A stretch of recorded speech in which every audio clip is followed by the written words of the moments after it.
அன்பு கலந்தனி வணக்கம் ரசிக பெருமக்களே. 24 ஜூன் மாதம் 2014 இன்றைய தினம் செவ்வாய். எனவே இன்றைய தினம் தெளிவுகளை சந்திப்பதில் மிக்க மகிழ்ச்சி அடைகின்றோம்.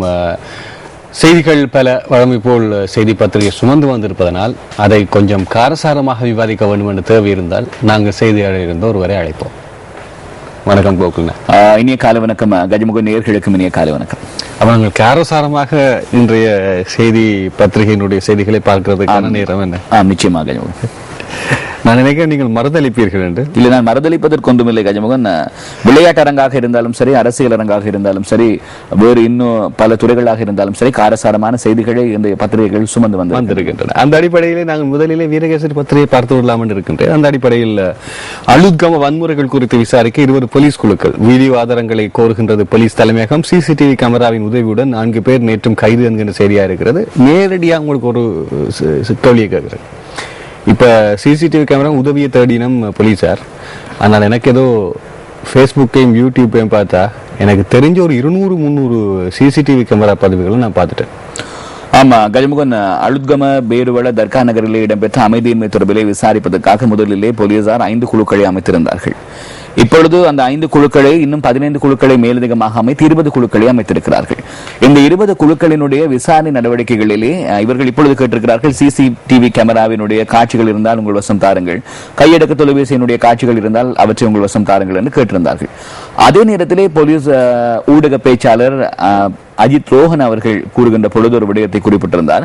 அது சார்ந்த தகவல்களை இணையதளங்களிலூடாகவும் பெற்றுக்கொள்வதற்கான வாய்ப்புகள் இருக்கிறது அவர்களுக்கு என்று கூறியிருந்தார். நான் நினைக்கிறேன் அந்த நேரத்தில் அவர்கள் பேஸ்புக், ட்விட்டர் இவற்றையும் பயன்படுத்துவதற்கான வாய்ப்புகள் இருக்கிறது.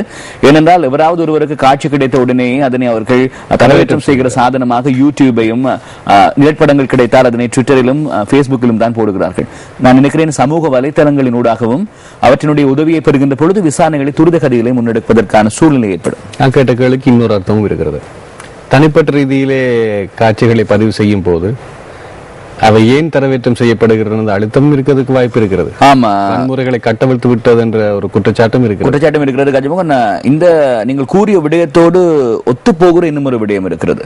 குறிப்பாக இந்த பேருவழியிலே இப்படியான அமைதியின்மை ஏற்படுவதற்கு முன்னர் அதற்கு முன்னர் ஒரு நாள் இருக்கின்ற பொழுது மத்திய மாகாண சபையினுடைய உறுப்பினராக இருக்கக்கூடிய அசாத் அலி அவர்கள் பேருவள தர்கா நகரிலே பொதுபல சேனாவுக்கு நீங்கள் ஒரு எதிர்ப்பு ஆர்ப்பாட்டம் ஒன்றினை அல்லது ஒரு கூட்டம் ஒன்றினை நடத்துவதற்கான வாய்ப்பினை கொடுத்தால் அவர்கள் தர்கா நகர் ஊடாக பயணிக்கின்ற பொழுது அமைதியின்மை ஏற்படுவதற்கான வாய்ப்புகள் இருக்கிறது என்று போலீஸ் அதிபர் NK இளங்கோவனுக்கு அவர் ஒரு கடிதம் ஒன்றினை கொடுத்திருந்ததாக முதல் நாளிலே அவர் ஒரு குரல் பதிவினை அவர் தேசிய தலைவர் பேஸ்புக்கிலே போட்டிருந்தார். ஆகவே அதனை நாங்கள் பார்க்கின்ற பொழுது முன்கூட்டியே சில பிரச்சனைகளை தவிர்ப்பதற்கான ஒரு முன்னெச்சரிக்கையான விடயங்களையும் எங்களுக்கு சமூக வலைத்தளங்களினூடாக பெற்றுக்கொள்வதற்கான வாய்ப்பு இந்த காலகட்டத்தில் உதயமாக இருக்கிறது. அடுத்த செய்தியை நாங்கள் பார்க்கலாம். பாதுகாப்பு செயலாளருடன் முஸ்லிம் பிரதிநிதிகள் சந்திப்பு, வன்முறை சம்பவம் குறித்து ஆராய்வு என்ற விடயம் இருக்கிறது. இந்த சந்திப்பிலே யார் யார் பங்கு கொண்டிருந்தார்கள் என்ற தகவல்கள் தெரியுமா? ஆமா, குறிப்பாக முஸ்லிம் அமைப்புகளினுடைய மற்றும் சிவில் சமூக பிரதிநிதிகள் என்று கூறியிருக்கிறார்கள். அந்த பத்திரிகை செய்தியை நான் அப்படியே கண்ணுற்றேன் கஜமுகன். அதை பார்த்த அளவிலே அரசியல் தலைவர் ஒருவர் அதிலே கலந்து கொண்டதற்கான எந்த விதமான விடயங்களும் அந்த பத்திரிகை செய்தியில் இருக்கவில்லை. வேறு வழியிலே அமைதியின்மை நடக்கின்ற பொழுது பாதுகாப்பு செயலாளர் கோட்டாபய ராஜபக்ஷ அவர்கள் ஜப்பானுக்கான விஜயத்தில் ஈடுபட்டிருந்தார். ஆனால் அந்த இடத்தில் நான் கூற வேண்டும், இந்த சம்பவத்திற்கு கிட்டத்தட்ட 1 மாத காலம், அதாவது 3-4 வாரங்களுக்கு முன்னர் அமைச்சர் ரிஷாட் பதுதீன் அவர்கள் கூறியிருந்தார், குறிப்பாக பௌத்தர், மிக உன்னதமான பௌத்தர் இந்த அரசியல் இருப்பவர் அது கோத்தபய ராஜபக்ச என்று அந்த தகவலை நாங்கள் ஞாபகப்படுத்தலாம். ஆமா, அதே நேரத்தில் அதிமுக ஜனாதிபதி அவர்கள் பொலிவியா விஜயத்தில் ஈடுபட்டிருந்தார். இப்பொழுது பாதுகாப்பு செயலாளர் நேற்றைய தினம் நாடு திரும்பிய பின்னர் அவரை சந்திக்க வேண்டும் என்று கூறியிருந்தார்களாம். ஆகவே அவர் சந்திப்பதற்காக வழங்கியிருந்த நாளை மாற்றி நேற்றுதான் அவர்களுக்கு சந்திப்பதற்கான வாய்ப்பு கிடைத்ததாம். இதற்கு முன்னர் சில நாட்கள் சொல்லியிருந்தார்களாம் சந்திப்பதற்கான வாய்ப்பு கிடைக்கும் என்று. அந்த அப்பாயின்மெண்ட் கிடைப்பதில் ஒரு சிக்கல் இருந்திருக்கிறது. நேற்று சந்தித்திருக்கிறார்கள், தங்களுடைய முறைப்பாடுகளை முன்வைத்திருக்கிறார்கள். என்ன முறைப்பாடுகளை முன்வைத்தார்கள் என்பது தொடர்பிலே ரகசியமாகவே பேணப்பட்டிருக்கிறது கஜமுகன். நாளைய தினம் பாதுகாப்பு செயலாளர் தலைமையிலான ஒரு ஊடகவியலாளர் சந்திப்பு ஒன்று நடத்தப்படுவதற்கான வாய்ப்புகள் இருக்கிறது. நான் நினைக்கிறேன் அந்த ஊடகவியலாளர் சந்திப்பிலே அவர்கள் முன்வைத்த முறைப்பாடுகளுக்கான பதில் கிடைக்கும் என்று. ஊடகவியலாளர்கள் கருத்து சொல்வதிலும் சில கட்டுப்பாடுகள் இருக்கின்றன. ஏன்னா நாங்கள் சமூகத்தினுடைய இணக்கப்பாட்டை அவதானிக்க வேண்டும். ஆகவே நான் நடுவே கேட்கின்ற பல கேள்விகளுக்கான காரணங்கள் என்ன என்பதை எமது நேர்கள் பார்த்து கொண்ட போல யூகித்து பார்க்கும் போதுதான் புரியும். அடுத்து, முஸ்லிம்களின் பாதுகாப்பை உறுதிப்படுத்தி அச்சமான நிலையினை போக்க வேண்டும். அமைச்சர் GL பீரிஸிடம் முஸ்லிம் நாடுகளின் தூதுவர்கள் வலியுறுத்தல் என்கின்ற செய்தியாக இருக்கின்றது. இது மிக முக்கியமான செய்தி. ஆனால் இன்னும் ஒரு விடயத்தை இந்த இடத்தில் ஞாபகப்படுத்துகின்றேன். பல இஸ்லாமிய நாடுகளில் தான், முஸ்லிம் நாடுகளில் தான் கடந்த தசாப்தங்களிலே அதிகப்படியான சர்வதேச அணுகுமுறைகள் இடம்பெற்றிருக்கின்றன. சிரியா எடுத்துக்கொள்ளலாம், லெபனான் எடுத்துக்கொள்ளலாம். உங்களுக்கு சர்வதேச நாடுகளுடைய தலையீடு அதிகமாக இருப்பது முஸ்லிம் நாடுகள்.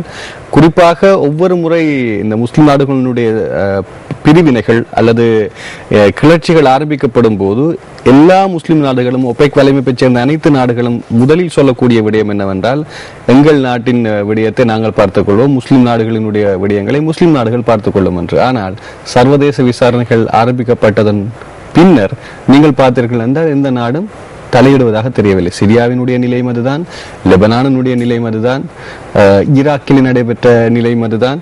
தொடர்ந்து நீங்கள் பார்க்கலாம். கஜமுகன், நீங்கள் கூறுகின்ற விடயத்தை நான் முழுமையாக ஏற்றுக்கொள்கிறேன் கஜமுகன். ஏனென்றால் முதலிலே இஸ்லாமிய நாடுகளுக்கு ஏதேனும் பிரச்சனைகள் வருகிற பொழுது ஏனைய கூட்டணி தேசங்கள் அவர்களுக்கு ஆதரவாக இருப்பது போன்ற ஒரு விதமான ஒரு நிலை தோன்றும். அதற்கு பின்னர் அமெரிக்கா என்கின்ற உலகினுடைய வல்லரசு என்று தம்பட்டம் அடித்துக் கொள்கிற தேசம் அந்த நாட்டிலே காலடி எடுத்து வைத்த பின்னர் அனைத்து தேசங்களும் மெல்ல பிரிவாகக்கூடிய ஒரு நிலை தோன்றுகிறது. வரலாற்றிலே பல்வேறு சந்தர்ப்பங்களில் இதனை நாங்கள் கண்டிருக்கிறோம். GL பீரிஸ் உடன் வெளிவிவகார அமைச்சர் GL பீரிஸ் உடன் நேற்று நடைபெற்ற அந்த சந்திப்பின் பொழுது பாகிஸ்தான், துருக்கி, பங்களாதேஷ், மலேசியா, குவைத், ஈராக், பலஸ்தீனம், கட்டார் நாடுகளினுடைய தூதுவர்கள் கலந்து கொண்டிருந்தார்கள். இவர்கள் கூறியிருந்த ஒரு விடயம் என்னவென்றால், முஸ்லிம்களுக்கு எதிராக நாட்டிலே இடம்பெறுகின்ற அமைதியின்மையை நீங்கள் முற்றாக தடுத்து நிறுத்த வேண்டும் என்கிற ஒரு செய்தியை தெரிவித்திருந்தார்கள். நாங்கள் கதைத்த இந்த விடயத்தோடு தொடர்புடைய இன்னும் ஒரு செய்தி தினக்குரலில் இருக்கிறது. SB திசாநாயக்கவினுடைய சுவாரஸ்யமான செய்தி. அது தொடர்பிலும் நாங்கள் அவதானம் செலுத்துவோம். நாட்டை மீண்டும் ஒரு சிவில் யுத்தத்தை நோக்கி இட்டுச் செல்ல முடியாத முன்னாள் ஜனாதிபதி சந்திரிகா என்ற செய்தியாக இருக்கிறது. நாட்டை மீண்டும் ஒரு சிவில் யுத்தத்தை நோக்கி இட்டுச் செல்ல முடியாது முன்னாள் ஜனாதிபதி சந்திரிகா என்ற செய்தியோடு இன்னொரு செய்தியை இணைக்கலாம் என்றிருக்கின்றேன். நேற்றைய தினம் செய்திகளிலே சென்ற முகுன எதிர்க்கட்சி தலைவர் ரணில் விக்ரமசிங்கோடு எமது செய்தியாளர் கிங்ஸ்லி ரத்நாயக்க நேர்கண்ட நேரம் எதிர்க்கட்சி தலைவர் கூறிய விடயம், நான் இறுதி யுத்தத்தை வேறு வகையில் அணுகியிருப்பேன். முன்னாள் ஜனாதிபதி சந்திரிகாவும் அப்படியான ஒரு எண்ணத்தோடு தான் இருந்தார். ஆனால் இந்த அரசாங்கம் அணுகிய விதம் ஒரு வேறு விதமாக இருந்தது. முன்னர் சர்வதேச விசாரணைகளுக்கு முகம் கொடுக்க தயார் என்ற நிலையில் தான் செயற்பட்டார்கள். ஆனால் இப்போது பின்வாங்குவது என்ற ஒரு கேள்வியை கேட்டிருந்தார். அதே போன்ற ஒரு தலைப்பை இங்கே சந்திரிகா அவர்களும் தெரிவித்திருக்கின்றார்கள், முன்னாள் ஜனாதிபதி அம்மையார்.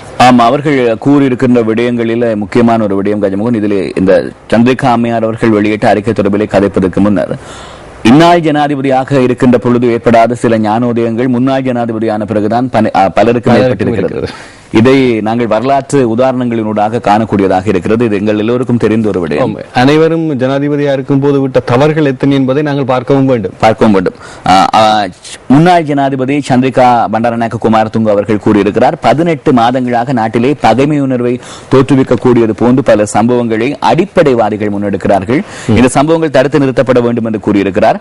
1900 அடிப்படைவாதிகள் என்றால் இயக்கங்கள் பல என்று அர்த்தமா? அடிப்படைவாதிகள் என்று அவர்கள் கூறுகின்ற பொழுது பல இயக்கங்கள் இருக்கிறது என்பதை மறைமுகமாக அவர் சூசகமாக கூறியிருக்கிறார். இப்பொழுது கடந்த பல வருடங்களாக இல்லாத சில இயக்கங்கள் தொடர்பிலே இப்பொழுது ஒரு வருடமாக நாங்கள் பத்திரிகை செய்திகளிலே வாசித்துக் கொண்டிருக்கிறோம் என்பதும் எங்களுடைய நேரடியாக பொதுபல சேனா என்கின்ற ஒரு இயக்கம் மாத்திரம் அல்ல, பல இயக்கங்கள் இருக்கிறது என்பதை அவர் பிரதிபலித்திருக்கிறார். 1983 ஆண்டு ஏற்பட்ட இனக்கலவரம் தான் 30 வருட கால யுத்தத்தை ஏற்படுவதற்கான தூபத்தை இட்டது. ஆகவே இவ்வாறான சம்பவங்கள், தற்பொழுது ஏற்படுகின்ற சம்பவங்களை தடுத்து நிறுத்த வேண்டும். மோதல்களை முடிவுக்கு கொண்டு வருவதற்கு தனிநபர்கள், அரசியல்வாதிகள், பிரமுகர்கள் என்கின்ற அனைவரும் சேர்ந்து கூட்டாக அரசாங்கத்தை வலியுறுத்த வேண்டும் என்கின்ற விடயத்தை அவர் குறிப்பிட்டிருந்தார். அடிப்படைவாதிகள் சிறு ஒரு தரப்பினராக இருந்து இவ்வாறான விடயங்களை முன்னெடுக்கின்ற காரணத்தினால் அந்த சிறு ஒரு தரப்பினர் இன்னும் ஒரு சிவில் யுத்தம் தோன்றுவதற்கான காரணகர்த்தாக்களாக இருக்கக்கூடாது, அதனை தடுத்து நிறுத்த வேண்டும் என்று லண்டனில் அவர் தற்பொழுது இருக்கிறார். லண்டனில் இருந்து இந்த ஊடக அறிக்கையை ஊடகங்களுக்கு அனுப்பியிருக்கிறார். ஒரு விடயம், அவரது 12 வருட கால ஆட்சியிலே பல தடவைகள் கடுமையான யுத்தத்தை முன்னெடுப்பதற்கான ஆணித்தளங்கள் அல்லது ஆணிவேர்கள் பல மும்முரமாக நடைபெற்றிருந்தாலும் ஒரு விடயத்தின் உண்மையை சொல்ல வேண்டும், சந்திரிகா அம்மையார் அவர்கள் அதனை முனைப்புடன் செயற்படுத்த துணியவில்லை. முனைப்புடன் செயற்படுத்திய எந்த ஒரு ஆதாரங்களும் வரலாற்றில் இல்லை. அடுத்த செய்தி, அசம்பாவிதம் குறித்து விசாரிக்க வலுவான ஆணைக்குழு அவசியம். அரசில் இடம்பெறும் இடதுசாரி கட்சிகள் வலியுறுத்து ஜனாதிபதிக்கும் கடிதம். குறிப்பாக இந்த வன்முறைகள் பற்றி அமைச்சர் வாசுதேவ நாணயக்கார மிக அழுத்தமான பதிவுகளை கொடுத்திருந்தார். கவலைக்கிடமான பதிவுகள். அத்தோடு சர்வதேச விசாரணை வரும்போது சாட்சியங்கள் சுதந்திரமாக இயங்குவதற்கான ஒரு தேவை இருக்கிறது என்பதை அவர் அரசாங்கத்தில் இருந்து கொண்டு அவர் வலியுறுத்தி இருந்தார்.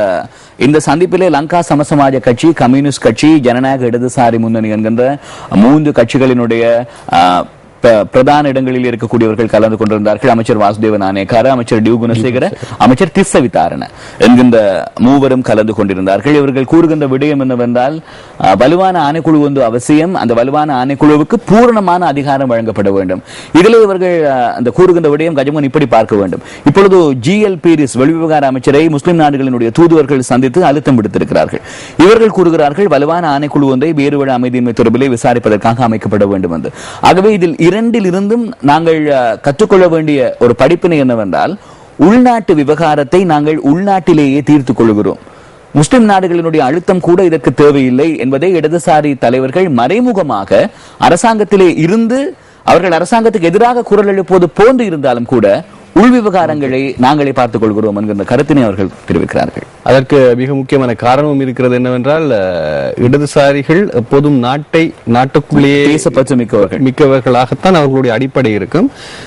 2004ஆம் ஆண்டுக்கு முன்னர் எமது அதிமேதக ஜனாதிபதி அவர்களும் இடதுசாரி கட்சிகளினுடைய அனைத்து செயற்பாடுகளிலுமே முன்னின்றவர் என்பதை மறக்கக்கூடாது. ஆமா, அதே நேரத்தில் இந்த இடத்துல இவர்கள் இந்த சர்வதேச ரீதியிலே இந்த விசாரணை நடத்தப்பட வேண்டும் என்று கூறுவார்களாக இருந்தால், ஜெனீவா விவகாரத்துக்கும் இது பொருத்தமானதா என்று எதிர்கட்சியில் இருக்கக்கூடிய ஒருவர் உடனடியாக குரல் எழுப்பி விடுவார். அதுவும் இருக்கிறது.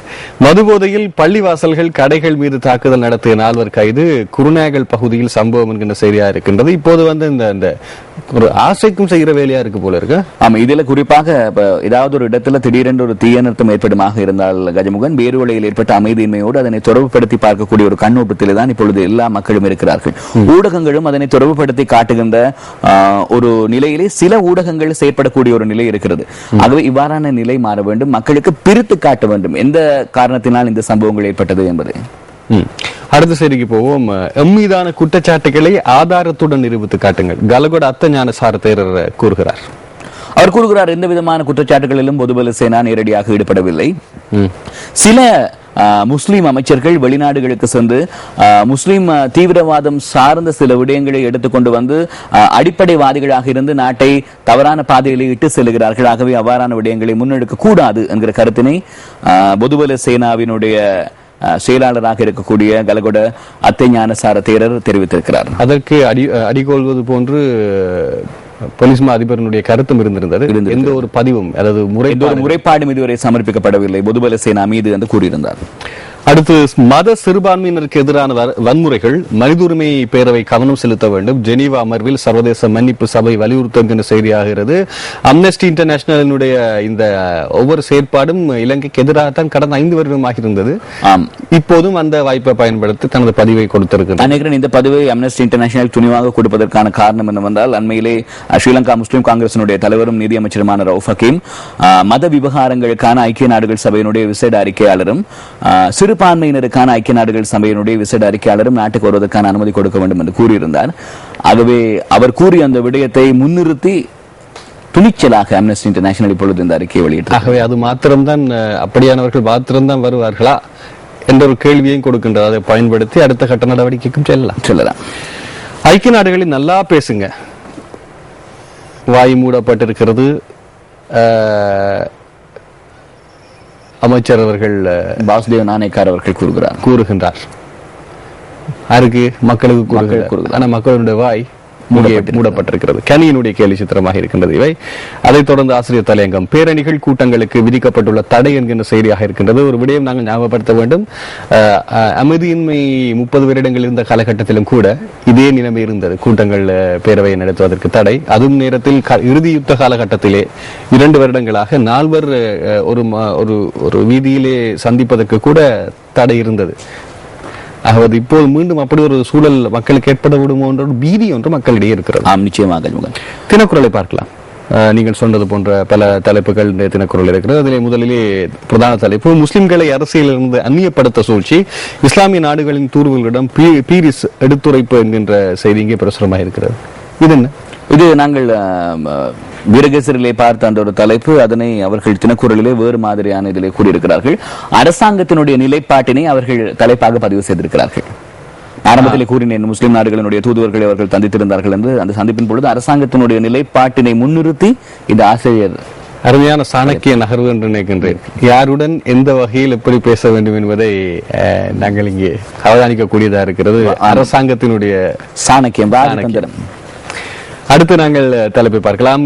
கையளிக்க போலீசார் கோரிக்கை. யாரை? அழுகம சம்பவ வீடியோ ஆதாரங்களை. அடுத்து அமெரிக்க தலைவர்கள் கொல்லப்பட்டிருக்க வேண்டியவர்கள். இது எங்களுக்கு எல்லோருக்கும் தெரிந்த ஒரு விடயம். அமைச்சர் எஸ்.வி. திசாநாயக் அவர்கள் இப்படியான பல்வேறு சர்ச்சைக்குரிய கருத்துக்களை காலம் காலமாக கூறியிருக்கிறார். இதிலே அவர் கண்டியிலே நடைபெற்ற ஒரு நிகழ்வின் பொழுது இன்னும் ஒரு சர்ச்சைக்குரிய ஒரு கருத்தினை அவர் கூறியிருக்கிறார். என்னவென்றால், ஈராக், லிபியா போன்ற நாடுகளிலே அமெரிக்கா கால் வைத்து அங்கே செய்த அராஜகங்களை, அட்டூழியங்களை நாங்கள் நினைத்து பார்க்க வேண்டும். ஜூனியர் புஷ்ஷாக இருந்தாலும் சரி, சீனியர் புஷ்ஷாக இருந்தாலும் சரி, அவர்கள் வீதிகளிலே இழுத்து வரப்பட்டு அவர்களுக்கான தண்டனை வழங்கப்பட வேண்டும், ஏன் கொல்லப்பட்டிருக்க வேண்டும் என்று கூட காரசாரமாக அவர் கூறியிருக்கிறார் கண்டியிலே நடைபெற்ற ஒரு நிகழ்வு ஒன்றின் பொழுது.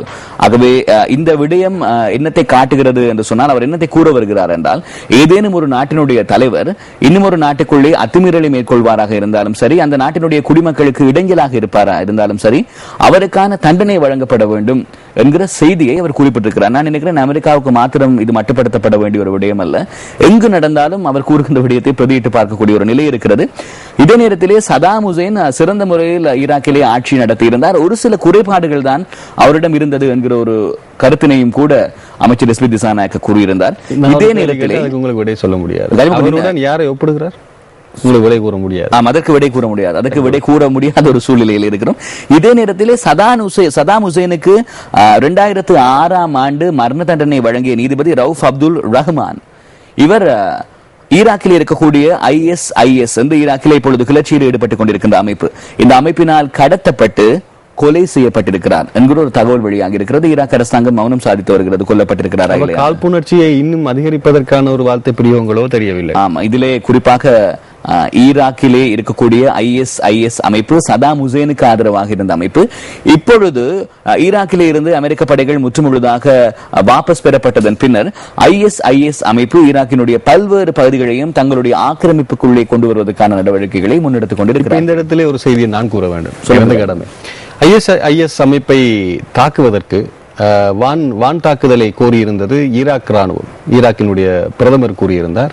ஆனால் அமெரிக்கா அதனை நிராகரித்தது. முதலிலே அது மறுபரிசீலனை செய்யும் போது அமெரிக்காவினுடைய கட்டளை தளபதி இது சாத்தியமற்றது என்பதை மக்களினுடைய அணுகுமுறையின் மூலமாக வெளிப்படுத்தி இருந்தார். காரணம், ஈராக்கிலே 3 வகையான இனங்கள் இருக்கின்றன: புருதிஷ், சுனி, ஜியா. இந்த இதிலே நீங்கள் குறிப்பிட்டு பார்த்தீர்கள் என்றால், இந்த ஜியா முஸ்லிம்கள் தான் இப்போது ஆட்சியாளர்களாக இருக்கிறார். ராணுவத்திலே அதிகமாக ஆதிக்கம் மேலோங்கி இருப்பதும் ஜியாவினுடைய ஆட்சி தான். இப்பொழுது சுன்னா முஸ்லிம் என்று சொல்லப்படுகிறவர்கள் தான் கிளர்ச்சியாளர்களாக அதிக அளவிலே இருக்கிறார்கள். இதில் நீங்கள் பாருங்கள், அமெரிக்கா ராணுவத்தை ஈராக்கில் இருந்து வாபஸ் பெற்று விட்டது. இப்பொழுது ISIS கிளர்ச்சியாளர்கள் ஈராக்கின் மீது தாக்கிக் கொண்டிருக்கிறார்கள். ஈராக்கினுடைய நூரி அல் மாலிகி பிரதமர் உதவி கேட்டிருக்கிறார் அமெரிக்காவிடத்திலே. அமெரிக்கா உதவி கொடுக்க முடியாது என்று கூறியிருக்கிறார். காரணம் ஏனென்றால், நாங்கள் இதை தாக்கினால் அது உங்கள் ஒரு குறிப்பிட்ட பிரிவை, மதப்பிரிவை தாக்குவது போன்ற ஒரு விடயம் ஏற்பட்டுவிடும் என்பதா கஜமுகன்? அப்படி என்பதா, அல்லது வாசலிலே வெளியிலே போய் பின்கதவால் உள்ளே வருவதற்கு அமெரிக்கா முயற்சிக்கிறதா என்கிற ஒரு சந்தேகமும் கூட எனக்கு இருக்கு. அதற்கு ஒரு விடையும் இருக்கிறது. சொல்லுங்கள் கஜமுகன். அனைத்து கிளர்ச்சியாளர்களிடமும் அனைத்து ராணுவத்திடம் இருக்கிற ஆயுதங்கள் எங்கு தயாரிக்கப்பட்டவை என்ற ஒரே கேள்வியை நீங்கள் கேட்டால் இலகுவான விடை கிடைக்கும். 2 பள்ளிவாசல்கள் மீது தாக்குதல், அச்சுறுத்தல், குருநாயகல் பகுதியில் பாதுகாப்பு அதிகரிப்பு என்கின்ற தலைப்பு இங்கே பிரசுரமாக இருக்கிறது.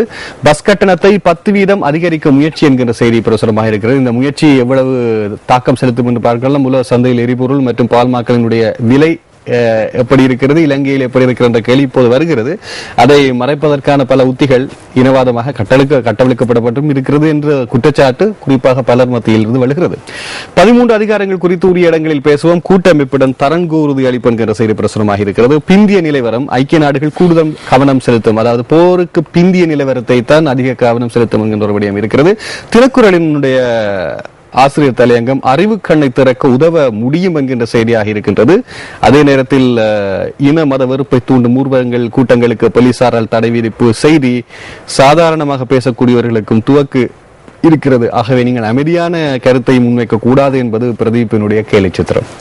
எந்த கருத்தும் இங்கே வாய்ப்புக்கு விடப்படவில்லை என்ற ஒரு தொனிப்பொருள் இருக்கிறது. தினகரனுடைய செய்திகளை பார்க்கலாம். அடிப்படைவாதத்தை தோற்கடித்து தேசத்தின் ஒற்றுமையை பலப்படுத்த ஒன்றுபடுங்கள். மாகம்புர துறைமுகம் லாபத்தில் கொழும்பை எட்டிவிடும், ஜனாதிபதி தெரிவிப்பு செய்தி. பிரதான தலைப்பு: நாட்டில் மீண்டும் அமைதி நிலை குழம்பிவிடக் கூடாது என்பதே சகல சமூகங்களினதும் விருப்பம். முஸ்லிம் நாடுகளின் ராஜதந்திரிகளுக்கு அமைச்சர் ஜிஎல் பீரிஸ் விளக்கம். இதே விடயத்தை தான் அமைச்சரே இலங்கையில் இருக்கக்கூடிய அடிமட்ட சமூகத்தின் மக்களும் குரலாக எழுப்பிக் கொண்டிருக்கின்றார்கள். அடுத்து, முனரகலை மாவட்டத்தில் 800 மில்லியன் ரூபாய் செலவில் பல்வேறு அபிவிருத்தி திட்டங்கள் என்கிற செய்தி பிரசுரமாக இருக்கின்றது. முஸ்லிம்களின் அயராத பங்களிப்பை மறந்து நாம் செயற்பட முடியாது. சபரகமுக பல்கலைக்கழக வேந்தர் கும்புரு கமுவே வஜிர தேரர் தெரிவிப்பு என்கிற செய்தியாக இருக்கிறது.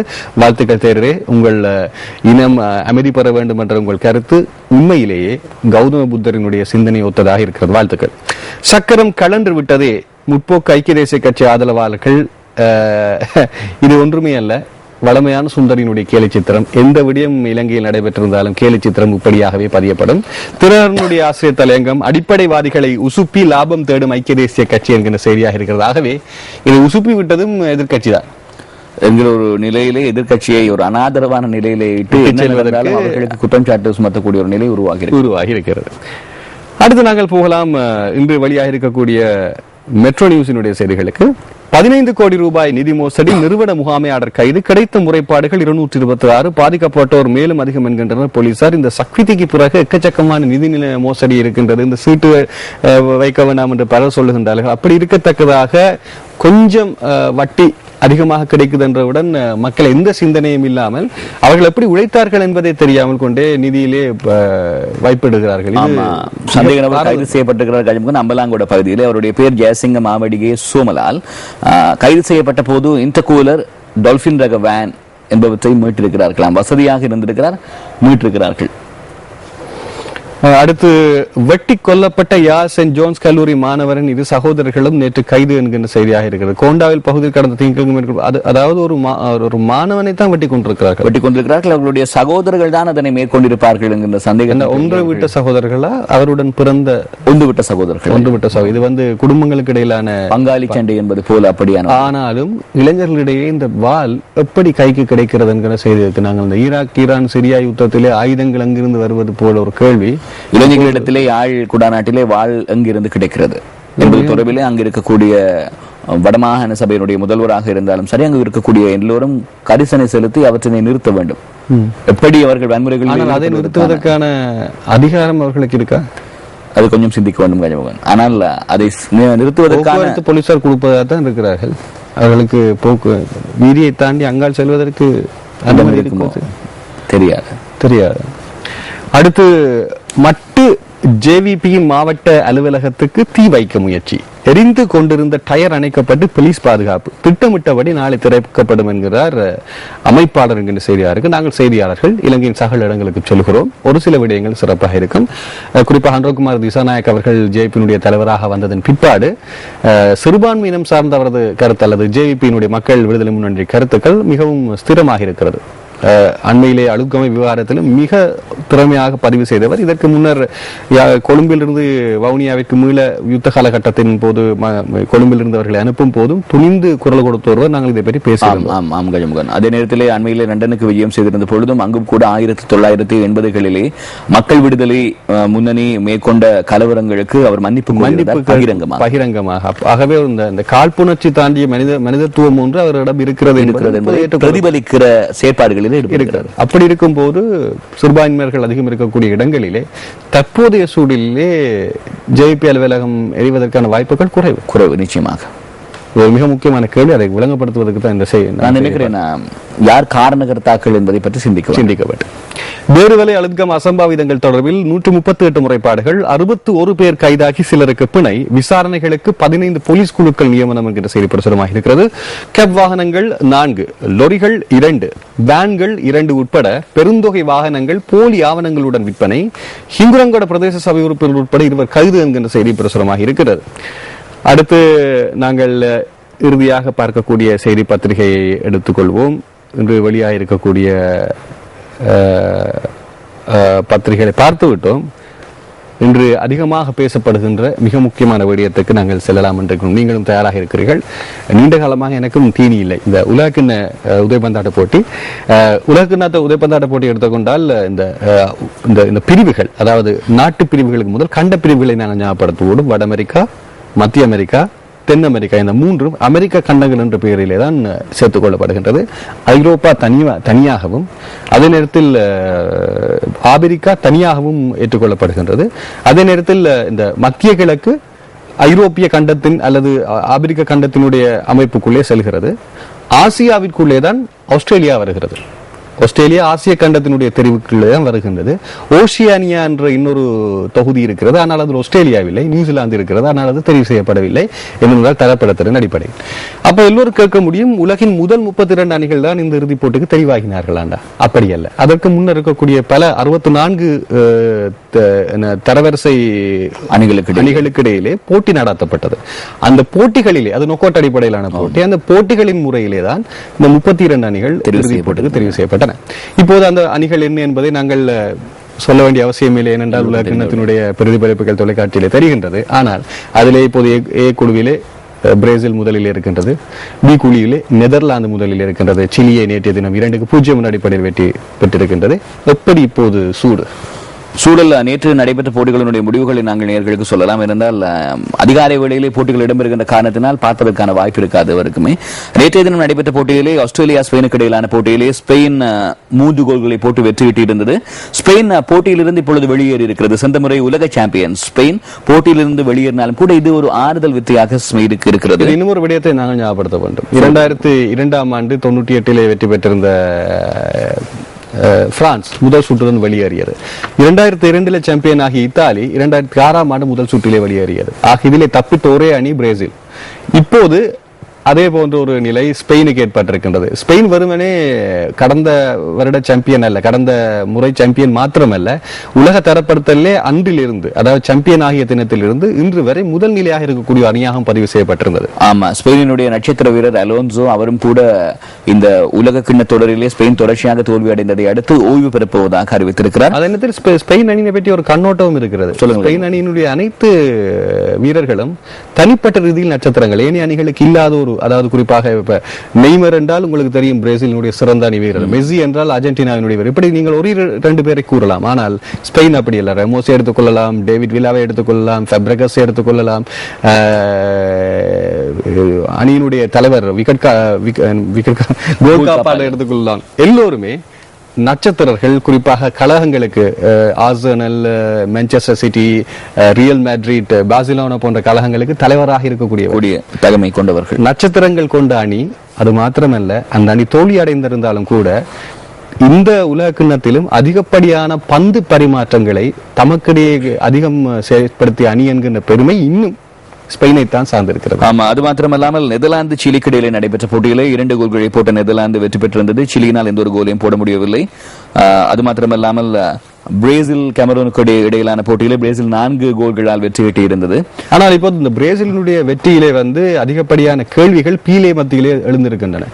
ஒவ்வொரு போட்டிகளிலும் 3-4 என்ற விதாசாரத்திலே பிரேசில் வெற்றி பெறுகிறது. மெக்சிகோவுடன் மாத்திரம்தான் சமநிலையில் முடிவடைந்த கோல். ஆனால் எதிர் அணி ஏதாவது ஒரு கோலை போடுகின்றது. ஆகவே பின்களம் அல்லது டிஃபெண்ட் என்று சொல்லப்படுகின்ற தடுப்பு காவல் பிரேசிலுக்கு பலமாக இல்லையா என்ற ஒரு கேள்வி இப்போது உதைபந்தாட்ட விமர்சகர்கள் மத்தியில் மிக பாரிய அளவிலே இருக்கிறது. கஜமுகன் பீலே தான் பிரேசிலினுடைய உலக கிண்ண கால்பந்தாட்ட போட்டிகளுக்கான விளம்பர தூதுவர். ஆனால் பீலே ஆரம்ப நிகழ்வுகளுக்கு அழைக்கப்படவில்லை என்கின்ற ஒரு குற்றச்சாட்டு சுமத்தப்பட்டிருந்தது. அது மாத்திரமல்லாமல் சில போட்டிகளிலே அவர் முதல் பாதி ஆட்டத்தை பார்ப்பதற்கான வாய்ப்புகள் வாகன நெரிசலில் கிட்டவில்லை என்கிற செய்திகள் கூட வருகை தந்திருந்தன.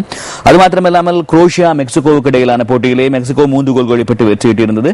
குரோஷியா ஒரு கோலினை மாத்திரம் போட்டிருந்தது. இது ரொம்பவும் சுவாரஸ்யமான ஒரு போட்டியாக இந்த போட்டி அமைந்திருந்தது. யார் அடுத்த சுற்றுக்கு தெரிவார்கள் என்ற ஒரு சுவாரஸ்யம் இருந்தது.